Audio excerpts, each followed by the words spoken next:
I'm Eddie Muller. Thanks for joining me in Noir Alley. I was getting a little lonely over here at the bar, so I'm glad you decided to stop by. I want to share with you something very special, one of my most cherished possessions, in fact. This is an armed services edition of a popular mystery novel published in 1944. These tiny books were produced exclusively for the entertainment of U.S. soldiers, printed at a size that fit snugly in a uniform pocket. This one was first published in hardcover, while its author was serving in the 1st Infantry Division of the U.S. Army, known as the Big Red One. The novel's called The Dark Page, and its author, Samuel Michael Fuller, would become one of the singular characters of the 20th century. In fact, I have no qualms about declaring Samuel Fuller my favorite American, a hard-bitten but good-hearted example of what an immigrant kid can accomplish in a country where you have the freedom to be whatever you make of yourself.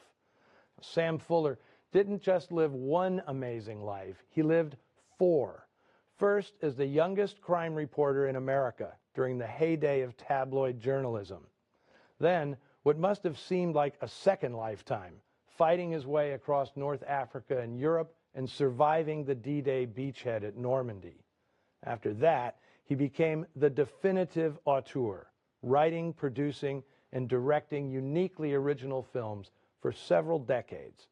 And finally, he spent his later years as a tough-talking, cigar-chomping mentor to several generations of young filmmakers here and abroad.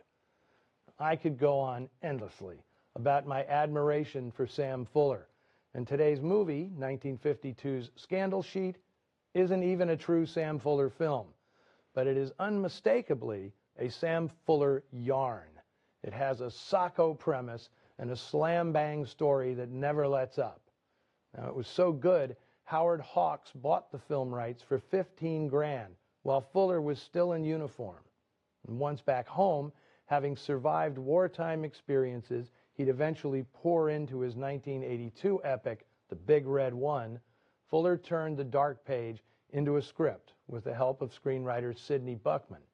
But it was never produced, and Howard Hawks, always a savvy operator, sold the script to producer Edward Small for a hefty profit.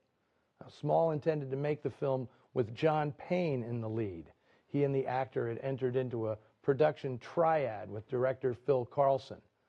Now, Carlson wasn't an idea man in the class of Sam Fuller, but he had a directing style that was as exciting and dynamic as anybody in the business.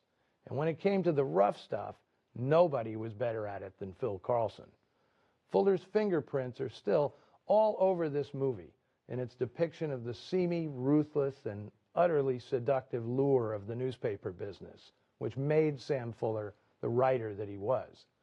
From 1952, directed by Phil Carlson, starring John Derek, Donna Reed, and the most unlikely movie star of the era, Broderick Crawford, here is Scandal Sheet.